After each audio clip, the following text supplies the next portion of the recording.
Assalamualaikum sahabat. Okey, hari ini saya akan share tentang buah engkabang. So tadi beli dekat market, jumpa buah engkabang. Buah ni agak rare ya sahabat. So ni mak saya dia akan tunjukkan cara mengambil isi buah engkabang, yang mana bentuk asal dia macam helikopter. Buah helikopter lah kalau kecil-kecil dulu panggil buah helikopter. Isi dia ni dia rasa lemak-lemak sikit. Okey. Selalunya buah ni memang di kawasan ulu lah, kawasan ulu-ulu sungai. Kalau ada buah ni memang ikan area tu yang makan buah ni, memang ikan tu sedap. Contohnya area yang ada ikan empurau, ikan tengadak, ikan apa lagi, ikan yang dari kapit, katibas semua tu, kebanyakan ikan ni dia makan buah engkabang. So buah engkabang ni lemak-lemak, isi ikan pun jadi lemak-lemak juga. Memang ikan yang mahal lah. Buah ni juga dikategori sebagai rare lah kalau hari ini. Kalau zaman saya kecil dulu memang biasalah jumpa buah ni. Buah ni juga kalau nak buat jeruk pun boleh. Kita buat jeruk masin. Selalunya buat jeruk masin lah. Tapi untuk hari ni saya nak buat ulam. Saya suka buah ni, buat ulam-ulam. So ni keadaan yang dah isi dia dah dikeluarkan daripada buah tadi tu. Okey. Nampak tak? Keras jugalah isi dia.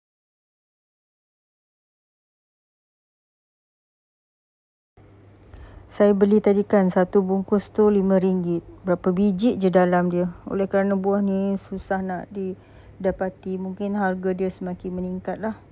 Kalau tengok ada jenis yang warna merah dan ada yang warna kuning. Ni yang merah tapi isi dia color kuning. Nampak tak? Sedap lah ni. Telia saya tengok. Lepas keluarkan semua isi dia kan. Kalau tengok dekat sini memang keras lah dia punya kulit tu yang menyaluti isi dia memang agak keras. Saya rasa jarang lah dekat Semenanjung ada buah ni. Saya rasa ni mungkin buah di area Borneo saja. Buah engkabang ni. Saya tak tahu nama dia dalam bahasa Melayu. Cuma buah ni rasa dia lemak-lemak sikit. Dan kalau kita buat ulam memang sangat sedap. Kalau tuan-tuan tengok kan, tuan-tuan puan-puan tengok. Ni mak saya tengah buka. Dia agak keras, kulit dekat luar tu agak keras. Tadi dia macam ada daun-daun dekat tepi tu kan. Daun tu kena buang dulu. Lepas tu yang buah ni kita kena dia macam buah, kulit dekat luar tu memang agak keras. So kita kena buang dia daripada kulit tu. Tengok kulit dia macam ada cengkerang macam tu kan. Macam buah kristal lah, buah kristal. Lychee kristal tu kalau tahu. Dia pun keras juga dekat luar kan. Tengok ni. Tu bawah dia tadi. Kita kena tekan sikit dengan pisau. Lepas tu buat macam tu. Buat macam tu. Okey. Baru dia macam terkeluar daripada isi dia lah. Isi dia kita keluarkan. Ni saya tunjuk dengan lebih dekat. Inilah keadaan isi dia tadi. Tak sabar guys. Ini kalau makan dengan nasi panas memang sangat sedap. Okey, satu lagi saya nak cerita.